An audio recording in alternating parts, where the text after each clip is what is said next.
साहित्य लहर में आपका स्वागत है। आज आप सुनेंगे मालती जोशी जी की कहानी आश्वस्ति। आइए कहानी सुनते हैं। मुश्किल से 2 लोटे पानी शरीर पर डाल पाई होंगी कि बाहर से मुन्ना ने आवाज दी, अम्मा मैं निकल रहा हूं। वे तो एकदम हकबका गई। तो क्या उसके निकलने का समय हो गया और उन्हें किसी ने बताया भी नहीं? आ रही हूं बेटे, उन्होंने भीतर से आवाज दी और किसी तरह 4 बूंद पानी शरीर पर छिड़क कर उठ खड़ी हुई। कितना भी चाहो इस उम्र में हाथ पांव जल्दी जल्दी चलते भी तो नहीं। हड़बड़ाहट में साबुनदानी हाथ से छूटकर दूर जा गिरी। तौलिया बाल्टी में जा पड़ा। किसी तरह कपड़े फंसाकर बाहर निकली तो याद आया कि चश्मा तो बाथरूम की खिड़की में ही छूट गया। उसे लेने दोबारा जाना पड़ा। लौटी तो बुरी तरह हाफ रही थी। अपनी धड़कनों की आवाज जब कुछ सामान्य हुई तो उन्हें एहसास हुआ कि घर में एकदम सन्नाटा है। सुबह से तो एकदम हड़बड़ाहट मची हुई थी। जगदीश, उन्होंने रसोई को आवाज दी। सब लोग कहाँ चले गए? हवाई अड्डे गए हैं ना जी। सुनकर वह तो स्तब्ध रह गई। क्या 5 मिनट रुक नहीं सकते थे? नहा नहीं तो गई थी, कोई समाधि में तो नहीं बैठी थी। ऐसा भी नहीं है कि नई नवेली की तरह घंटों उपटन मलती हो। बस गई और आई, पर किसी से उतना सब्र भी नहीं हुआ। उन्हें तो रोना आ गया। सुबह से पीछे पड़ी थी कि नहाने को पानी दे दो, पर किसी ने सुना ही नहीं। संस्कार कह लो कि वहम कह लो, पर वे चाहती है कि अगर कोई यात्रा पर जा रहा हो तो घर भर को उससे पहले नहा लेना चाहिए। यूं तो घर भर नहा भी रहा था, बस एक उन्हीं के लिए कभी बाथरूम खाली नहीं था, कभी पानी गर्म नहीं था। अपना जमाना होता तो क्या वे इतनी देर तक हाथ पर हाथ धरे बैठी रहती, पर यहाँ उनका बस नहीं चलता। पानी जो है बिजली से गर्म होता है और बहू रानी ने ताकीद कर रखी है कि अम्मा जी आप मत छूना, जब भी जरूरत हो किसी से कह दिया कीजिए। कल को कुछ उल्टा सीधा हो जाएगा तो हम किसी को मुंह दिखाने के काबिल नहीं रहेंगे। वैसे उसका कहना भी ठीक है, बिजली क्या किसी का लिहाज करती है? इसलिए तो नौकरों की चिरोरी करनी पड़ती है। आज भी जगदीश से सुबह ही कह रखा था, पर भले आदमी ने पानी तब दिया जब मुन्ना बाबू बिल्कुल चलने को तैयार खड़े थे।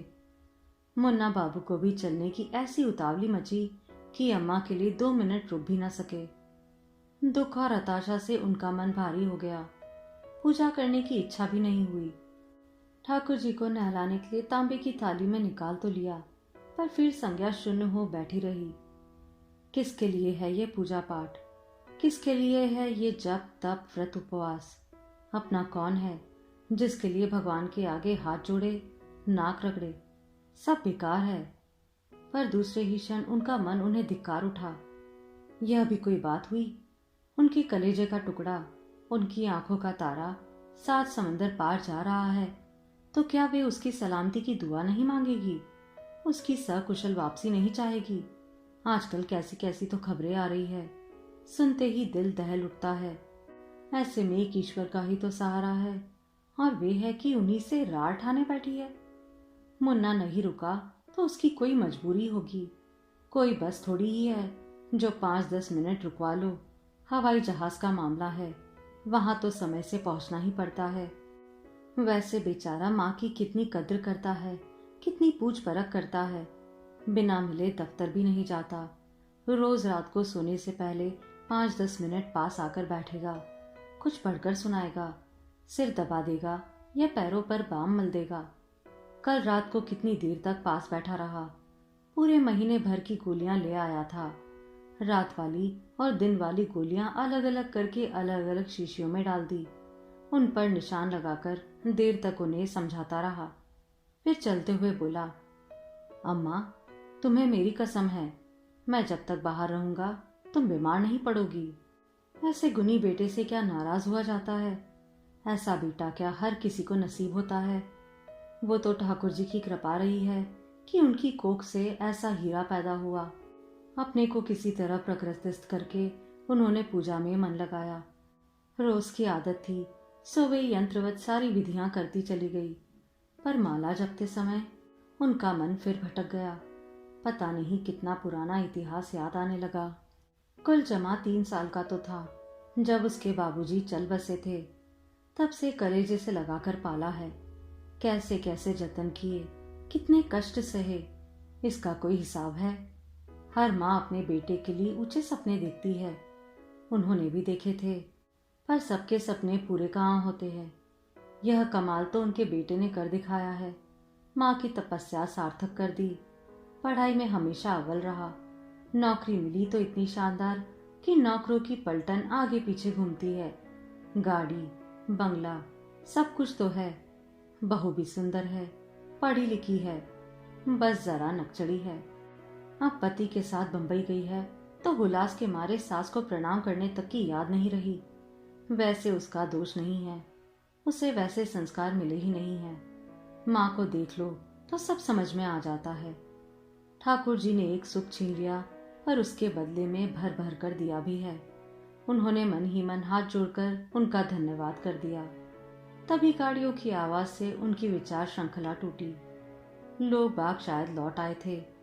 बहू की माँ और भाई धड़धड़ाते हुए पूजा घर तक चले आए। फिर पता नहीं क्या सोचकर भाई बाहर खड़ा रह गया। माँ जूते उतारकर अंदर आ गई। लीजिए बहन जी, आपके बहू बेटे को हवाई जहाज पर चढ़ाए हम लोग। अच्छा किया, उन्होंने सूखे से स्वर में कहा। आप तैयार नहीं थी, नहीं तो आपको भी ले चलते। उनका मन भक्क से जल उठा। उन्हें ले जाने वाली ये कौन होती है? वे तैयार नहीं थी, ये अलग बात है।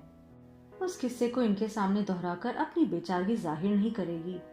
पर तैयार भी होती तो क्या चली जाती? कभी नहीं। मुन्ना ने एक बार भी तो उनसे नहीं कहा।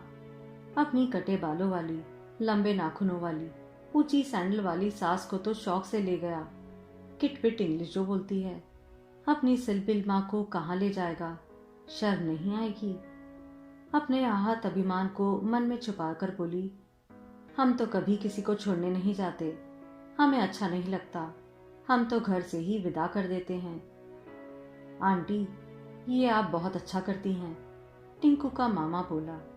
एयरपोर्ट पर जाना तो सचमुच बेकार है। भीतर तो जाने नहीं देते, बाहर से ही टाटा करना पड़ता है।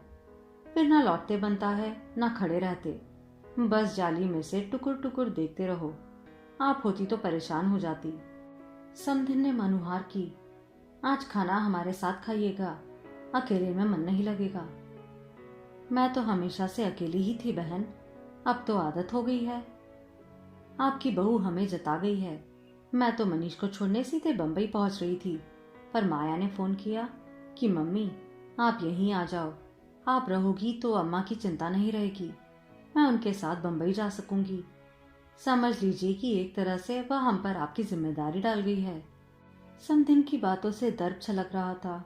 उन्हें अच्छा तो नहीं लगा, पर सौम्य और संयम स्वर से बोली, आप इत्मीनान रखे बहन, 2 दिन में मैं कोई दुबली नहीं हो जाऊंगी। आपकी बेटी को शिकायत का मौका नहीं मिलेगा। इसके बाद समधिन क्या कहती, चुपचाप उठकर चली गई। बाद में लगा कि वे सचमुच ठीक कह रही थी। खाने को जरा भी इच्छा नहीं हो रही थी। नियम समय पर आसन चौकी पर बिछाकर जगदीश उनकी थाली लगा गया, पर वे निश्चल बैठी रही। जब वह दोबारा फुल्का लेकर आया तो हैरान होकर बोला, ये क्या माँ जी, आपने तो अभी तक थाली छुई भी नहीं। तबीयत तो ठीक है ना? तबीयत तो ठीक है बेटा, पर पता नहीं क्यों भूख ही मर गई है। मन बड़ा खराब हो रहा है।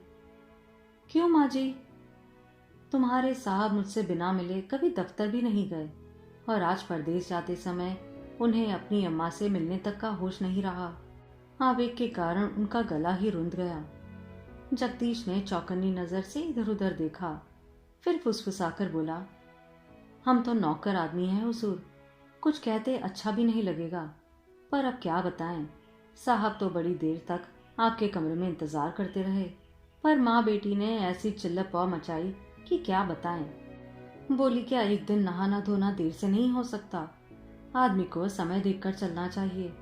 बस अपनी पड़ी रहती है, दूसरों की तो कुछ परवाह ही नहीं है। साहब को यह सब शायद अच्छा नहीं लगा, चुपचाप जाकर गाड़ी में बैठ गए। इस आख्यान के बाद तो सामने रखा खाना जहर लगने लगा, पर सोचा कि नहीं खाएगी तो ये प्राणी दुखी भी होगा और डांट भी खाएगा। अन्न देवता का अपमान होगा सो अलग। इसलिए पहली परस खाकर उठाई। पूरा दिन उन्होंने कमरे में ही गुजार दिया। बहू का भाई कोई फिल्म ले आया था। सारा घर उसी शोर में डूबा रहा। पूरा अमला उसी को देखने में मग्न था। उन्हें चाय भी 6 बजे के बाद नसीब हुई, पर उन्होंने कोई शिकायत नहीं की। शाम को थोड़ा सा लॉन में टहल ली, संजा बातें की और फिर कमरे में आ गई। रात का खाना उन्होंने एक अरसे से छोड़ रखा है। फल फूल लेती है। आज उसके लिए भी मन नहीं कर रहा था। समधिन ने 2-1 बार संवाद साधने की कोशिश की, पर दोनों की दुनिया इतनी अलग है कि पटरी बैठना मुश्किल था। 10 बजे माला लेकर वे बिस्तर पर आ गई। यह उनका रोज का नियम है। नींद को मनाने से तो अच्छा है राम का नाम ले लिया जाए। थक कर मन अपने आप निढाल हो जाता है। वे नाम स्मरण में तल्लीन थी कि जगदीश आकर फोन पकड़ा गया। साहब बात करेंगे। ये फोन आजकल अच्छा चल गया है, कहीं भी पकड़ा दो। कांपते हाथों से उन्होंने कानों पर लगाया। उधर से आवाज आई, अम्मा, मैं मुन्ना बोल रहा हूं। कहो बेटे, कैसे फोन किया? उन्होंने सपाट स्वर में पूछा। सुबह तुम्हारा आशीर्वाद नहीं ले पाया था ना? आशीर्वाद तो बेटा मेरा हमेशा तुम्हारे साथ है। तुम फोन ना भी करते तो कोई फर्क नहीं पड़ता। हाँ, सुबह अगर 5-10 मिनट रुक जाते तो अच्छा लगता, या मुझे ही अगर पता होता कि तुम्हारा समय हो गया है तो मैं बाद में नहा लेती, पर किसी ने बताया भी नहीं। ओफो अम्मा, इतनी सी बात को कोई रोता है भला? मुन्ना ने टोका तो उन्हें भान हुआ कि बात करते करते वे रो पड़ी है। बकायदा सुबक रही है। सुबह से जो रुलाई कलेजे में जम गई थी, बेटे की आवाज सुनते ही उमड़ पड़ी है। अम्मा, सुन रही हो ना? हाँ, बोलो, उन्होंने घुटी सी आवाज में कहा। मैं कोई 1-2 साल के लिए थोड़ी जा रहा हूँ जो तुम इतनी परेशान हो रही हो। महीने भर की बात है, और माया तो परसों ही लौट आएगी। तुम कब निकल रहे हो? सुबह 4 बजे की फ्लाइट है। वहां पहुंचकर फिर फोन करूंगा। जब भी समय मिलेगा फोन करता रहूंगा। इस बीच तुम अपना ख्याल रखना। लापरवाही बिल्कुल नहीं करना। दवाइयाँ समय पर लेना। तबीयत जरा भी गड़बड़ लगे तो माया से कहना, वह फौरन डॉक्टर को बुलवा देगी। संकोच करने की कोई जरूरत नहीं है।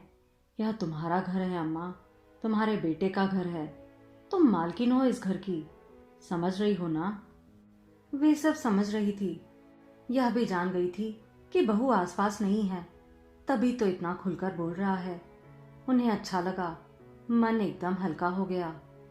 अच्छा हुआ जो जाने से पहले उससे बात हो गई, नहीं तो यह कसक महीने भर तक मन में लिए वे पागल हो जाती। मुन्ना के शब्द कानों में गूंज रहे थे। अम्मा, ये तुम्हारा घर है, तुम मालकिन हो इस घर की। वे शान से उठकर बाहर आई। माँ बेटा टीवी से चिपके हुए थे। आप लोगों ने भोजन कर लिया? कब से? मैंने सोचा पता तो कर लूं। बहू रानी घर में नहीं है तो यह मेरा ही फर्ज बनता है ना। तभी जगदीश दूध के 2 गिलास लेकर कमरे में दाखिल हुआ। ग्लास थामकर दोनों ने संकोच से उनकी ओर देखा। समधिन बोली, जगदीश, अम्मा जी पीती है तो उनके लिए भी 1 गिलास बना दो। इससे पहले कि जगदीश उनसे पूछता, उन्होंने समधिन की आंखों में गहरे झांकते हुए कहा, आप परेशान ना हो बहन, ये मेरा घर है। जिस चीज की जरूरत होगी मैं खुद लूंगी, आप इत्मीनान रखें। और बड़े सधे हुए कदमों से अपने कमरे की ओर लौट गई। आप सुन रहे थे मालती जोशी जी की कहानी आश्वस्ति।